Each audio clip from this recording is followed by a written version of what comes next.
Iran Israel সংঘাতে তেহরানের পক্ষে এখনও শক্তভাবে দাঁড়ায়নি আরব বিশ্বের কোনো দেশ। যুদ্ধক্ষেত্রে সরাসরি সহায়তা প্রদান তো দূরের কথা, কিছু দেশ দিয়েছে নিরপেক্ষ বিবৃতি। জর্ডান, কাতার সহ কয়েকটি আরব দেশ অবশ্য ইরানে ইসরায়েলের হামলার নিন্দা জানিয়েছে। এখনো চুপ আছে সিরিয়ার মতো কিছু দেশ। শ্রীলঙ্কা আবারও রপ্তানিতে শীর্ষে।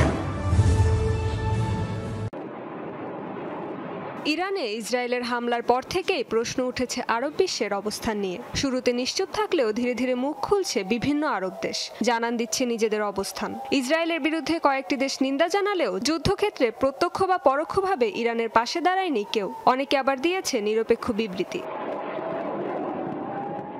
ইসরায়েলকে লক্ষ্য করে ছোড়া ইরানের ক্ষেপণাস্ত্র ও ড্রোন নিয়মিতই নিজেদের আকাশসীমায় ভূপাতিত করছে মধ্যপ্রাচ্যের মুসলিম দেশ জর্ডান। ইরানে হামলায় ইসরায়েলি যুদ্ধবিমানগুলোকে নিজেদের আকাশসীমা ব্যবহারের অনুমতি দেওয়ারও অভিযোগ উঠেছে দেশটির বিরুদ্ধে।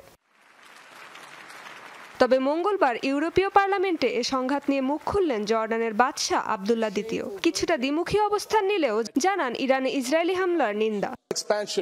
ইসরায়েল তার আক্রমণের পরিসর ইরান পর্যন্ত সম্প্রসারিত করেছে। এই যুদ্ধক্ষেত্রের সীমানা কোথায় গিয়ে থামবে তা বলা কঠিন। এটা সারা বিশ্বের মানুষের জন্য হুমকি।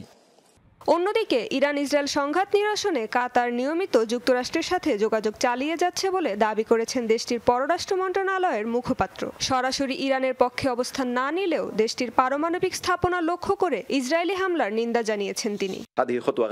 এ বিষয়ে আমাদের স্পষ্টভাবে নিন্দা জানাতে হবে, আর আন্তর্জাতিক সম্প্রদায়েরও পরিষ্কার করে জানিয়ে দেওয়া উচিত যে এই অঞ্চলে পারমাণবিক বা জ্বালানি স্থাপনা লক্ষ্য করে হামলা চালানো হলে তার ফলাফল হতে পারে কল্পনারও বাইরে।